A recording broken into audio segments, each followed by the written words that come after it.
सिंहासनगता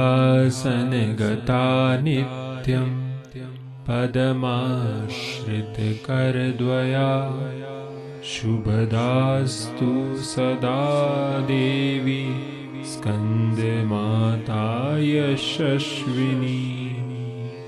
स्कंद माता की 4 भुजाएं हैं। इनके दाहिनी तरफ की नीचे वाली भुजा जो ऊपर की ओर उठी हुई है उसमें कमल पुष्प है। बाईं तरफ की ऊपर वाली भुजा में वर मुद्रा में और नीचे वाली भुजा जो ऊपर की ओर उठी है उसमें भी कमल पुष्प ली हुई है।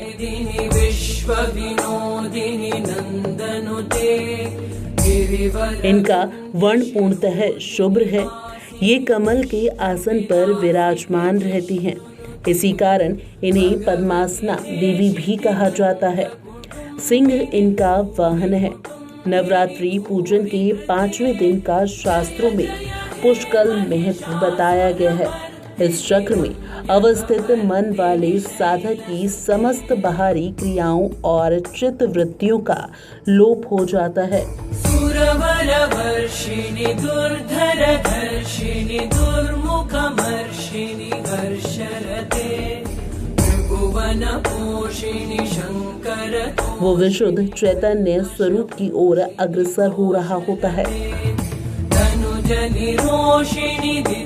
साधक का मन समस्त लौकिक सांसारिक माया के बंधनों से विमुक्त होकर पद्मासना मां स्कंद माता के स्वरूप में पूर्णतः तल्लीन होती है। इस समय साधक को पूर्ण सावधानी के साथ उपासना की ओर अग्रसर होना चाहिए। उसे अपनी समस्त ध्यान वृत्तियों को एकाग्र रखते हुए साधना के पथ पर आगे बढ़ना चाहिए। मां स्कंद माता की उपासना से भक्त की समस्त इच्छाएं पूर्ण हो जाती हैं। इस मृत्युलोक में ही उसे परम शांति और सुख का अनुभव होने लगता है। उसके लिए मोक्ष का द्वार सुलभ हो जाता है। स्कंद माता की उपासना से बाल रूप स्कंद भगवान की उपासना भी अपने आप ही हो जाती है। ये विशेषता केवल इन्हीं को प्राप्त है। अतः साधक को स्कंद माता की उपासना की और विशेष ध्यान देना चाहिए। सूर्यमंडल की अधिष्ठात्री देवी होने के कारण इनका उपासक अलौकिक तेज और क्रांति से संपन्न हो जाता है। एक अलौकिक प्रभा मंडल अदृश्य भाव से सदैव उसके चारों ओर रहता है। ये प्रभा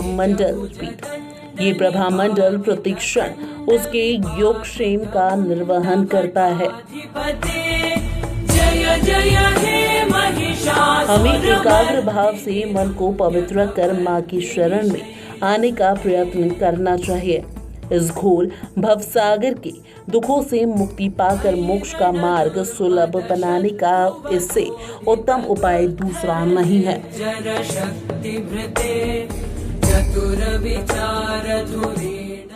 सिंहासनगता नित्यं पदमाश्रितकरद्वया शुभदास्तु सदा देवी स्कंदमाता यशस्विनी।